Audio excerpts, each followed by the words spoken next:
Խոսում է Բաքուն, եթերում է Ադրբեջանի ձայնը միջազգային ռադիոկայանի հայկական ծառայությունը։ Շարունակում ենք մեր հաղորդումը։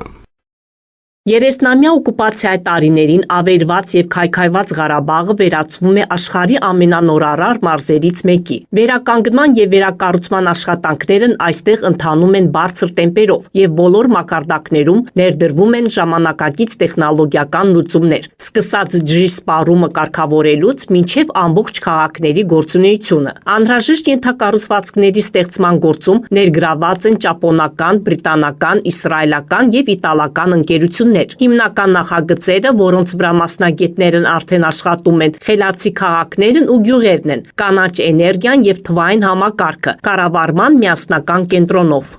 Из-за того, что эти территории практически были опустошены. Քանի որ պատերազմի ընթացքում այդ տարածքներն ավերվել են եւ փաստորեն այնտեղ ոչինչ չի աճում, ամեն ինչ պետք է զրոյից սկսել։ Խելացի քաղաքի եւ խելացի գյուղի կառուցումը լավագույն գաղափարներից մեկն է։ Ղարաբաղում խելացի մասհայեցակարգի իրականացման կարևոր ուղղություններից մեկն էլ տեխնոլոգիական լուծումների ինտեգրումն է ձեռնարկատիրական գործունեության մեջ։ Փորձագետների կարծիքով այս միտումը մասնավոր հատվածին թույլ կտա էապես բարձրացնել իր արտադրական կարողությունները եւ կրճատել ժամանակի եւ ֆինանսական ծախսերը։ Большинство наших предпринимателей долгие годы работали традиционными методами. Մեր ձեռնարկատերերի մեծ մասն աշխատում է ավանդական մեթոդներով, լինի դա գյուղատնտեսություն, առևտուր կամ ինչ-որ այլ տեխնոլոգիա։ Եթե մենք ազատագրված տարածքներում կիրառենք նոր տեխնոլոգիաներ, ապա կարող ենք մի քանի անգամ բարձրացնել արտադրողականությունը։ Ղարաբաղում խելացի բնակավայրերի ստեղծման հայեցակարգի նպատակը մարդկանց կյանքի համար հարմարավետ, տնտեսապես շահավետ պայմանների ստեղծումն է։ Փորձագետների կարծիքով այս նպատակների իրագործումը կապահովի ազատագրված տարածքների կայուն զարգացումը։